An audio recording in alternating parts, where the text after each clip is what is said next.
नमस्कार मित्रांनो, आज आहे आपला 31वा दिवस आणि बघायचं झालं तर आपला काल 30वा दिवस होता. म्हणजे आपण एक महिना काल कंप्लीट झाला असं एक ठरवलं होतं. पण दुसऱ्या अँगलने बघायचं झालं तर आज एक महिना कंप्लीट होऊ शकतो जर 31 दिवसांचा धरला तर. आणि दोन्ही पण दिवशी जेव्हा आपण बघतोय तर तो एक प्रोग्रेसचा ट्रॅक जो आपण केला तर तो खूप जास्त पॉझिटिव्ह आपल्याला दिसतो आहे चेंजेस. पहिला दिवस आणि आजचा दिवस या दोघांमधला जर आपण फरक बघितला फिजिकमध्ये सुद्धा एक मेंटॅलिटीमध्ये सुद्धा तर आपल्याला खूप फरक जाणवायला दिसतो इथे. म्हणजे जी मसल मॅच्युरिटी होती पहिल्या दिवशी आणि जी आज मसल मॅच्युरिटी दिसते तर ती खूप जाणवती आहे. आज वेट चेक केलं, 3 टप्प्यामध्ये वेट चेक केलं होतं मी. तर पहिल्या दिवशी जे वेट होतं तर ते 80.100 kg भरलं होतं.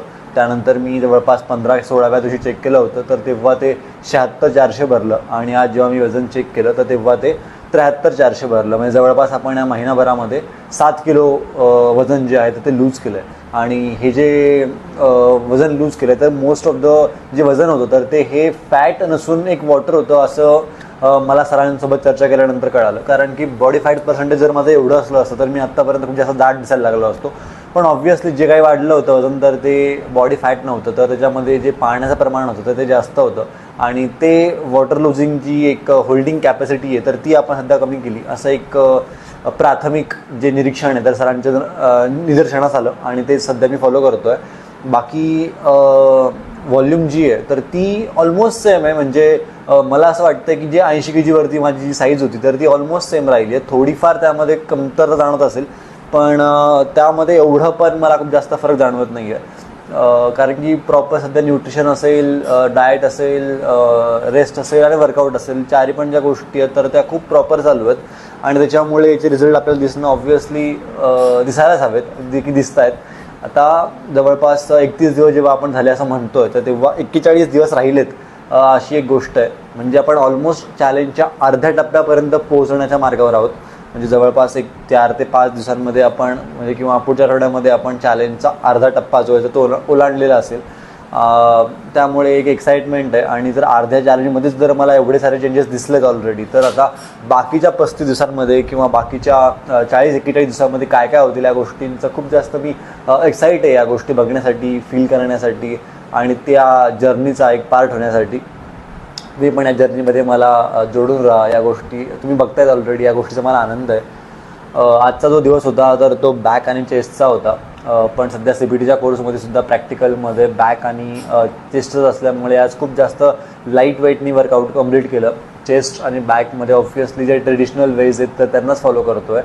चेस्टसाठी डिक्लाइन, इन्क्लाइन, फ्लॅट बेंच आणि केबल क्रॉसओव्हर, आणि बॅकसाठी लाईट पुल डाऊन, सिटेड रोज, बेंट ओव्हर रोज आणि श्रग्स असे नॉर्मली जे एक्सरसाइजेस त्या केल्या. पण आज खूप जास्त लाईट वेट हिट केल्यामुळे जे वर्कआउट होतं जवळपास 50-55 मिनिटांमध्ये कंप्लीट झालं होतं. शेवटच्या 15-20 मिनिटांमध्ये ॲब्स हिट केले. ॲब्समध्ये आज प्लँक केलं, 3-3 मिनिटापर्यंत सध्या पोहोचलो आहे. 3 मिनिटांचं जे सेट होता तर तो मी जवळपास 2019-20मध्ये करत होतो जेव्हा मी हैदराबादला होतो.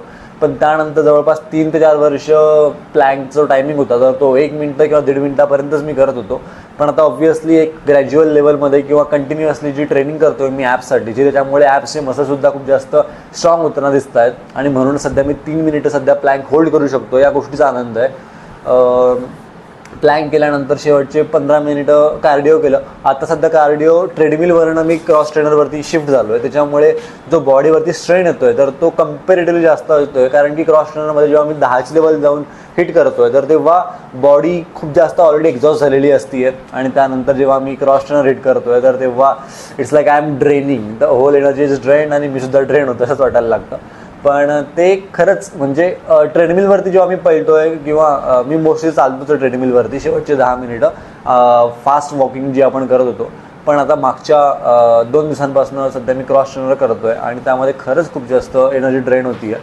म्हणजे कंप्लीट फॅट लॉसपर्यंत आपण जातो आहे हे जाणवतं आहे. कम्प्लिटली ग्लुकोज संपलं आहे बॉडीमधलं आणि आता बॉडी पूर्ण निर्भर आहे फॅटवरती हे दिसून येतं आहे.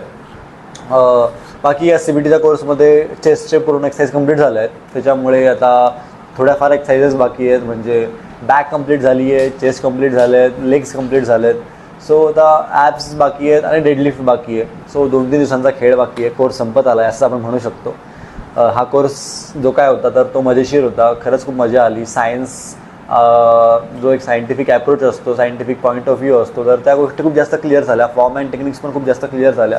आणि पर्टिक्युलर एक्सरसाइज आपण ती तशीच का केली पाहिजे याचे खूप सारे कारणं मिळाले. कारण की जेव्हा आपण यूट्यूबवर बघतो, इंस्टाग्रामवर बघतो, प्रत्येकजण वेगवेगळ्या त्याच्यानुसार सांगत असतो की ही एक्सरसाइज अशी करा, ती तशी करा. पण जो काही फॉर्म मी आज चूज करेल किंवा ज्या फॉर्ममध्ये मी एक्सरसाइज करायला ठरवेल, तर तो फॉर्म मी का केला पाहिजे याच्या मागचं जे व्हाय आहे, तर ते मला या कोर्समुळे खूप जास्त परफेक्टली कळणार आहे आणि याचा फायदा लॉंग टर्मसाठी होणार आहे. ह्या 3-4 महिन्यांचा जो कोर्स होता, तर तो हा कोर्स लाईफ टाईमसाठी फायदेशीर राहणार आहे. आणि जो बेस असतो, फाउंडेशन असतं एक ट्रेनिंगचं, तर ते खूप जास्त क्लिअर झालं आहे. त्यामुळे आनंद आहे या गोष्टीचा. बाकी आज ग्राफिक्सचा क्लास सुट्टी होती, त्यामुळे रेस्ट चांगला झाला, दिवस छान गेला, डाएट पण प्रॉपर झालं.